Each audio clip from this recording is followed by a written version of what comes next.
DM Sir Nelson, no, ito yung aparato mo. So, yan, alas 10 ng umaga, no? Mag-alas 10, 9:50. So, ito yung harvest mo, 260 watts, no? So, napakadali lang na maintindihan ng aparato natin, no? Yan. Ito yung multifunction meter mo, na dyan yung nakikita yung mga load mo, no? So, lagyan natin ng load. So, yan. 50 watts electric fan. Okay. Saksak mo dyan. Yan, tsaka lalabas yung load, no? So, lagyan din natin ng isa pang load. Medyo malakas. Ito, yung heat gun. No? Yung pinapakita ko sa iba. Papakita ko rin yung sa aparato mo. No? So, siyempre, 24 volt system to. No? So, saksak natin dito. Ayan. Then, ito. 1,600. No? 2,000 watts. No? So, yan. Magana yan. Nakikita mo is nagpipik siya ng 1,400 kilowatt. 1,400 watts. 1.4 kilowatt. So ito yung ginagamit ko sa pag-ano ng mga shrinking tube. So 3,000 watts yung aparato mo, no? Then 1,000 watts o 1,500 watts yung continuous. Yan, nakikita mo naman. Okay. ATS with ATS. Okay. So ang function niyan, ito is yung solar. Then nakasaksak dito, no, sa inverter. Solar ngayon ang gumagana. Then ito sa kuryente natin, no, ayan, sa DU mo. Okay. So pakita ko yung shifting sa iyo mamaya niya, no. So sa ngayon wala siyang kuryente, no. Lalagyan natin mamaya. Pakita ko na sa iyo. So pag in-install mo yung solar panel mo, sir, no, positive to negative, may color coding, red is positive, black is negative. So parehas dito yan.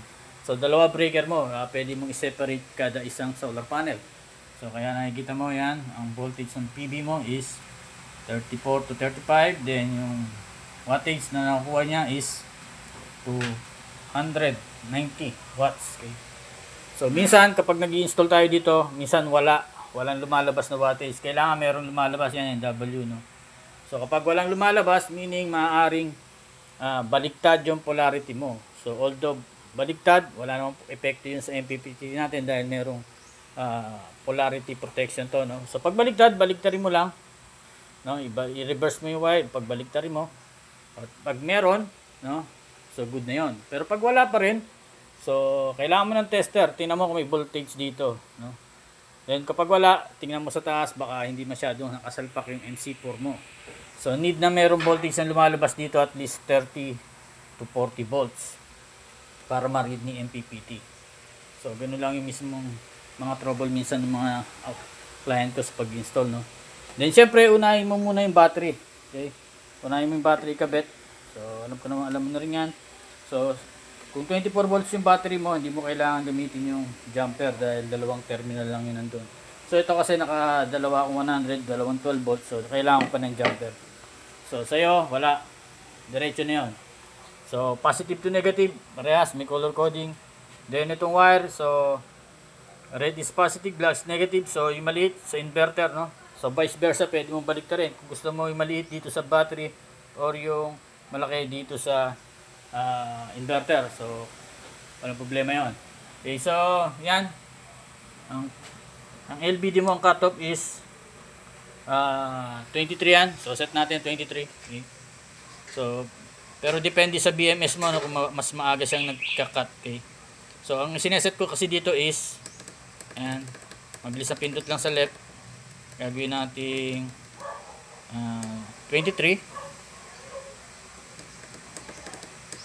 Yan ang disconnect niya, low voltage, no. Mawawala yung LED red, then mamamatay yung inverter, mawawala yan, pati itong multifunction meter, no. Kung nakasaksak ka sa kuryente sa Meralco or DU, no, magsisip yan, mapupunta sa kuryente mo. So mamaya pakita natin yan, no. Then ang reconnection nito is ayan, gagawin nating 3.4. Okay, so pag adjust niyan, mabilis na pindot sa right. Ayan, nabago na. So balik kabila naman, gawin mong 33.4 reconnection. So 3.4 plus yung 23 natin dito sa kaliwa, okay, yung disconnect. So 26.4 ang reconnection mo. Okay? So pagkabit nito, sabi ko nga, off muna lahat, no? Naka-off muna lahat, una mo yung battery. So sample lang natin, no?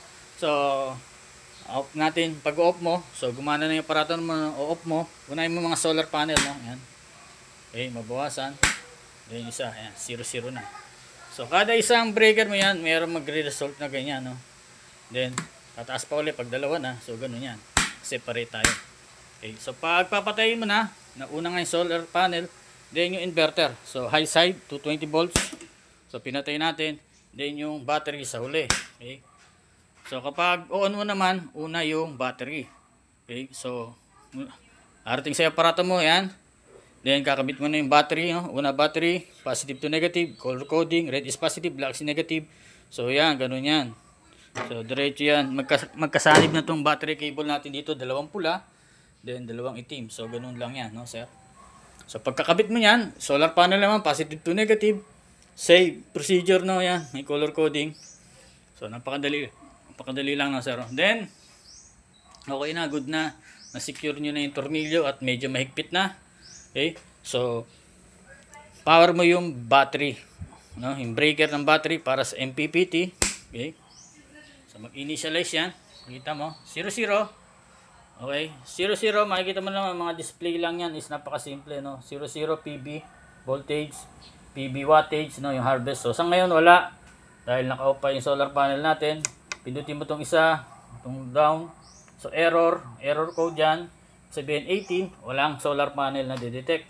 Okay? Then temperature ng MPPT natin, no, 32. So 45, pag nag 45 yan, pusa nga andar yung blower mo, magbo-blow yan.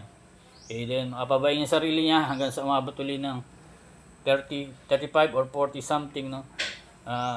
Hihinto ulit yung blower, so automatic yan. Then yung isang ano pa, ito, yan, voltage ng battery reading, nakikita mo.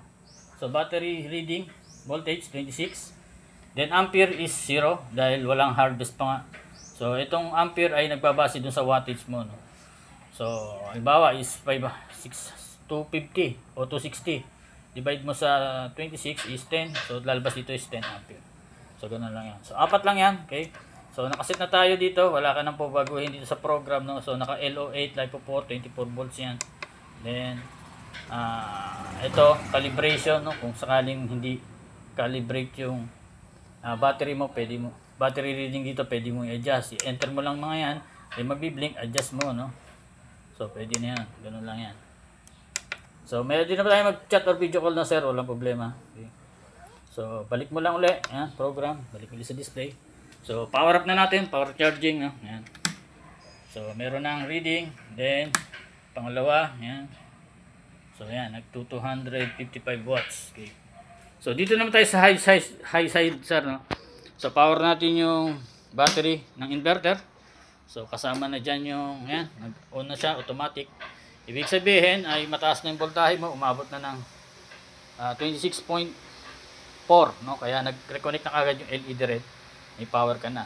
So kapag naka-load ka na, yan, may load, syempre bumababa yung battery mo, bumababa yung load, yung reading while using. So yan, so meron ding reading dito. So 28 o 25.8, magkaiba yan, walang problema dahil dumadaan yung kuryente papunta rito, nababawasan na yan. Then AC voltage 227, no? Dito is yan, hindi mo magkakalayo. Then reading ng wattage is yung dilaw, yung load mo, then ampere, pula, then power factor, then yung time, yung oras ng ginamit to, no, yan. So siyam na oras ko na rin nagamit to, no. Then hertz, then centigrade, temperature, then power na na-produce natin maghapon yan. So 0.5 kilowatts. So pwede natin itong shift mamaya, sir, no? Then paliwanag ko ulit naman sa ATS.